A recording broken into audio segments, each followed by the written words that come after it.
ചുവന്നുള്ളി അഥവാ ചെറിയ ഉള്ളി മലയാളികളുടെ അടുക്കളയിലെ ഒഴിച്ചുകൂടാനാവാത്ത ഒരു ചേരുവയാണ്.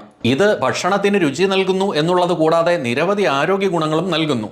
അതിൽ പ്രധാനപ്പെട്ട 5 പറയാം. അതിൽ ഒന്നാമത്തേത് ശരീരത്തിന്റെ പ്രതിരോധശേഷി വർദ്ധിപ്പിക്കുന്നു എന്നുള്ളതാണ്. ചുവന്നുള്ളിയിൽ ധാരാളമായി വൈറ്റമിൻ സിയും ഫ്ലവനോയിഡുകളും അടങ്ങിയിരിക്കുന്നു. ഇത് സ്വാഭാവികമായി ശരീരത്തിന്റെ ഇമ്മ്യൂണിറ്റി വർദ്ധിപ്പിക്കുകയും അണുബാധകളെ ചെറുക്കുകയും ചെയ്യുന്നു. രണ്ടാമത്തേത് ഹൃദയാരോഗ്യം മെച്ചപ്പെടുത്തുന്നു എന്നുള്ളതാണ്. ഇതിലടങ്ങിയിരിക്കുന്ന അലിസിൻ പോലെയുള്ള സംയുക്തങ്ങൾ രക്തസമ്മർദ്ദത്തെ ഫലപ്രദമായി നിയന്ത്രിക്കുകയും കൊളസ്ട്രോളിനെ കുറയ്ക്കുകയും ചെയ്യുന്നു. ഇതുമൂലം ഹൃദയാഘാതം, പക്ഷാഘാതം മുതലായ രോഗങ്ങൾക്കുള്ള സാധ്യത ശരീരത്തിൽ കുറയുന്നു. മൂന്നാമത്തേത് ദഹനപ്രക്രിയയെ സഹായിക്കുന്നു എന്നുള്ളതാണ്. ചുവന്നുള്ളിയിൽ അടങ്ങിയിരിക്കുന്ന നാരുകൾ ദഹനപ്രക്രിയയെ സുഗമമാക്കുകയും മലബന്ധത്തെ തടയുകയും ചെയ്യുന്നു. കൂടാതെ ഇവ കുടലിലെ നല്ല ബാക്ടീരിയകൾക്ക് ഭക്ഷണമാവുകയും അവയുടെ വളർച്ചയെ പ്രോത്സാഹിപ്പിക്കുകയും ചെയ്യുന്നു.